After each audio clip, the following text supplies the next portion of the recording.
जय हिंद प्यारे बच्चों, न्यू सीजन एकेडमी में आपका फिर से स्वागत है। वर्णमाला टॉपिक का ये चौथी वीडियो है, यानी कि आखिरी लेक्चर है। आज जो है वर्णमाला पूरी तरह से समाप्त हो जाएगा। इस पर जो है वर्णमाला जो टॉपिक है, इस पर आपके 100 प्रश्नों का मैराथन क्लास दे दी जाएगी। यानी कि वर्णमाला टॉपिक से जितने भी प्रश्न आपके परीक्षाओं में पूछे गए हैं अभी तक, यानी कि ये जो मैराथन होगी, ये एसआई मैराथन होगी। इस एसआई का अगर एग्ज़ाम आप दे रहे हैं तो वहाँ पर आपके एसआई आपका जो एग्ज़ाम है यूपीएसआई, उसके जो है आपके पीवाईक्यू दिखाई पड़ेंगे। लेकिन कोई ज़रूरी नहीं है कि यूपीएसआई के एग्ज़ाम में ही ये जो आपके प्रश्न पूछे जाएंगे। कोई भी एग्ज़ाम जहाँ पर सामान्य हिंदी का वर्णमाला टॉपिक से प्रश्न आते हैं तो वहाँ पर ये प्रश्न आपके आने वाले हैं। तो हमने पिछली क्लास में देखा था अघोष को, सघोष को, अल्प प्राण को, महाप्राण को समझा था। ठीक है, यानी कि ये आपका 135 जो कोड किसका था, 135 जो कोड था ये आपका था अल्प प्राण का। किसका? अल्प प्राण का था। ठीक है, अल्प प्राण की जो संख्या थी वो कितनी थी? तो 30 थी। अघोष की संख्या कितनी थी? तो 13 थी। और महाप्राण की संख्या कितनी थी? तो 14 थी।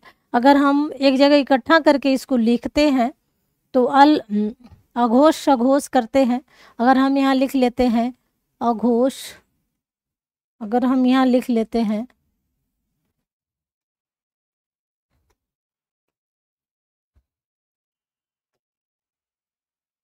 यहाँ हम लिख लेते हैं अघोष और यहाँ लिख लेते हैं सघोष। यहाँ लिख लेते हैं अल्प प्राण, अल्प प्राण, और यहाँ लिख लेते हैं महाप्राण। ठीक है, तो अल्प प्राण कितने हैं? 30 हैं। क्रॉस करेंगे, एक बढ़ जाएगा, 31 हैं सघोष। ठीक है, अघोष कितने हैं? 13 हैं, 13 हैं ये। ठीक है, इनको इसमें एक बढ़ा देंगे तो महाप्राण कितने हैं? 14। ठीक है, आप ऐसे पहले समझ लीजिएगा, समझना ज़रूरी होता है, तभी आपको ये कोड भी याद रहेगा। ठीक है, तो इसको हम इससे पहले लेक्चर में हम पढ़ चुके हैं। यहाँ पर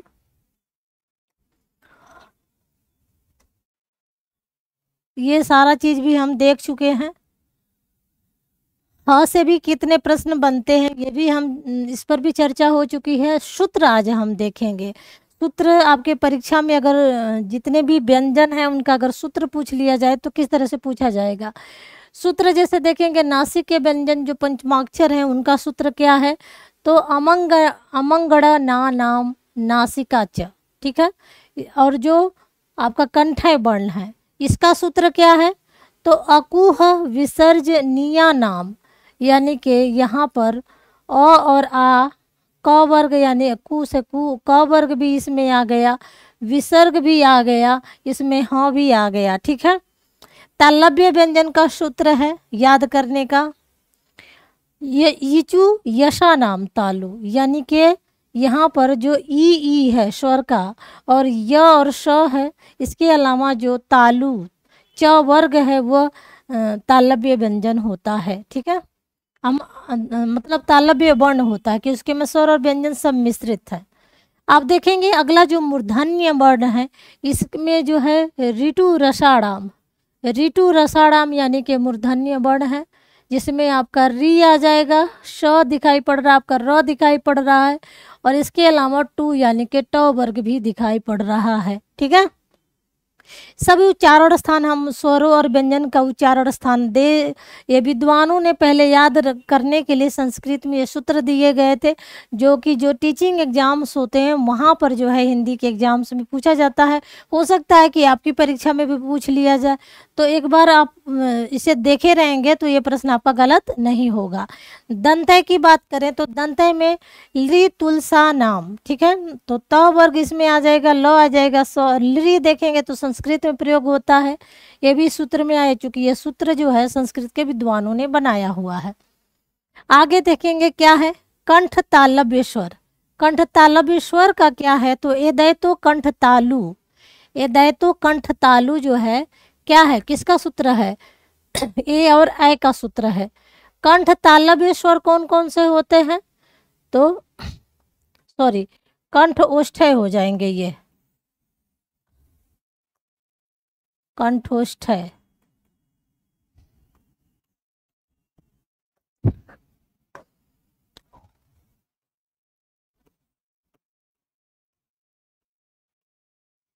कंठोष्ठ्य, ठीक है।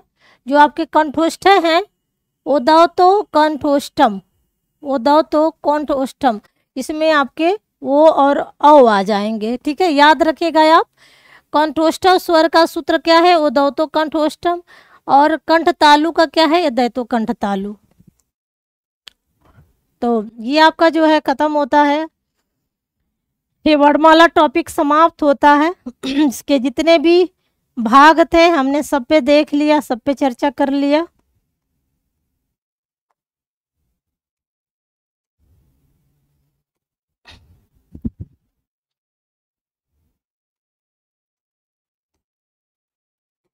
देखेंगे एक बार, हम रिवीजन कर लेंगे।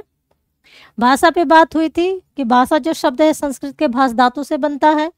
भाषा के प्रकार में मौखिक और लिखित दो प्रकार हैं। भाषा में विचार वर्ण पे किया जाता है, शब्द पे वाक्य पे विचार होता है और रूप पे विचार होगा।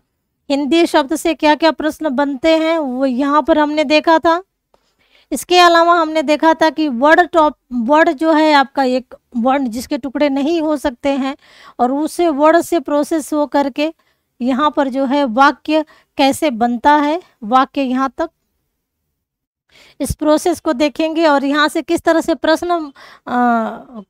से प्रश्न पूछे जाते हैं वो भी देखा गया, हमने देखा। उसके बाद हमने देखा कि वर्णमाला किसे कहते हैं, वर्णमाला के कितने भेद होते हैं उन्हें हमने देखा। स्वर को हमने समझा, व्यंजन को हमने समझा, स्वरों का वर्गीकरण के आधार हमने देखे सारे। फिर एक एक करके हमने स्वर का उच्चारण स्थान हमने देखा। फिर जो है यहाँ पर हम व्यंजन वर्णों का उच्चारण स्थान देखा हमने। फिर उसके बाद अघोष सघोष अल्प प्राण महाप्राण देखा हमने। फिर उसके बाद जो है बाकी य र ल व न स से किस तरह से प्रश्न आते हैं, पंचमाक्षर से किस तरह से प्रश्न आते हैं, इसकी बात हमने की। य र ल व जो आपके अंतस्थ व्यंजन होते हैं, आपका जो अंतस्थ व्यंजन होता है, अंतस्थ व्यंजन, अंतस्थ व्यंजन को अर्ध स्वर या फिर अर्ध व्यंजन भी कहते हैं। इस तरह से प्रश्न पूछा जाता है, इसको भी आप ध्यान देंगे। द्वित व्यंजन को भी हमने समझा, दो समान व्यंजन एक साथ प्रयोग किए जाते हैं, उन्हें क्या कहते हैं? द्वित व्यंजन कहते हैं। ये देखेंगे आपका ये बना हुआ शब्द है द्वित व्यंजन से। आगत व्यंजन जो है आपका नुक्ता लगे हुए जितने भी व्यंजन होते हैं, आगत स्वर आपका एक ये है, इसको पूछा जाता है। देखेंगे ह जो है आपका व्यंजन है, इससे कितने प्रश्न आपके पूछे गए हैं, इस पे हमने देखा।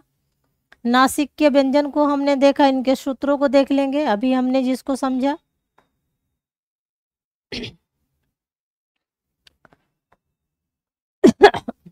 ये थोड़ा उल्टा पुल्टा हो गया है। इसका जो है आपको हमारा जो टेलीग्राम चैनल है न्यू सृजन एकेडमी का, वहाँ पर इसका पीडीएफ आपको मिल जाएगा। यानी कि एक बार जो है आपके पास पीडीएफ रहेगा तो पूरे वर्णमाला को आप अच्छी तरह से पढ़ सकते हैं या फिर अपना नोट्स बना सकते हैं। तो आज की क्लास में बस इतना ही। Thank you students.